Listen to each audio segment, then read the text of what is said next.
பாளையக்காரர்களை ஷார்ட்டா அவங்களுடைய ரீஜன் என்ன, ஆங்கிலேயர்கள் அவங்கள என்ன பண்ணாங்கன்றத மட்டும் பார்க்க போறோம். பூலித்தேவர் நெற்கட்டஞ்சவல் பாளையத்தை ஆட்சி செஞ்சிருப்பாரு. திருவிதாங்கூர் மற்றும் மற்ற பாளையக்காரர்களோட சேர்ந்து இவர் மாஃபூஸ்கான் தலைமையிலான படையை தோற்கடிச்சிருவாரு களக்காடுன்ற பிளேஸ்ல. 1761 மே 16 யூசுப் கான்னு சொல்லப்படுற மருதநாயகம் என்ன பண்ணுவாருன்னா பூலித்தேவரோட கோட்டையெல்லாம் கேப்சர் பண்ணிடுவாரு.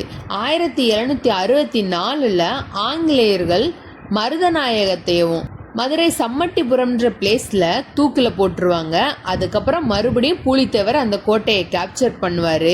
3 வருஷம் தான் அவர் கையில கோட்டை இருந்திருக்கும். 1767 கேப்டன் கேம்பல் நெற்கட்டஞ்சவல் கோட்டையை கேப்சர் பண்ணதுக்கு அப்புறம் பூலித்தேவரோட கடைசி வாழ்நாளை பத்தி நமக்கு எதுவுமே தெரியல. நெக்ஸ்ட் வேலுநாச்சியார், அவங்க சிவகங்கை ரீஜியன்.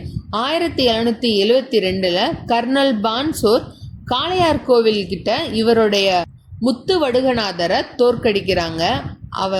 வேலுநாச்சியார் கணவரோட இறப்புக்கு அப்புறம் திண்டுக்கல்ல போய் ஒரு 8 வருஷ காலம் தங்கி இருக்கிறாங்க.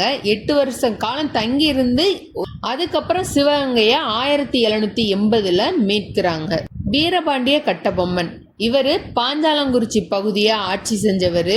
இவருக்கும் கலெக்டர் ஜாக்சனுக்கும் மோதல் நிறைய இருந்திருக்கும். 1799 அக்டோபர் 17 கயத்தார்ன்ற பிளேஸ்ல இவருடைய சகோதரர்களான ஊமைத்துறை செவத்தையா இவங்கள 1801 நவம்பர் 16 பாஞ்சாலங்குறிச்சியில் இவங்க 2 பேரும் தலை துண்டிக்கிற மாதிரி பண்ணிடுவாங்க. அதே வருஷம் மருது சகோதரர்களை அக்டோபர் 24 திருப்பத்தூர் கோட்டையில தூக்கில் போட்டிருப்பாங்க. தீரன் சின்னமலை அவர்கள் கொங்கு பகுதியை ஆட்சி செஞ்ச ஒரு பாளையக்காரர்கள். இவரை 1805 ஜூலை 31 சங்ககிரி கோட்டையில தூக்கில் போட்டிருப்பாங்க.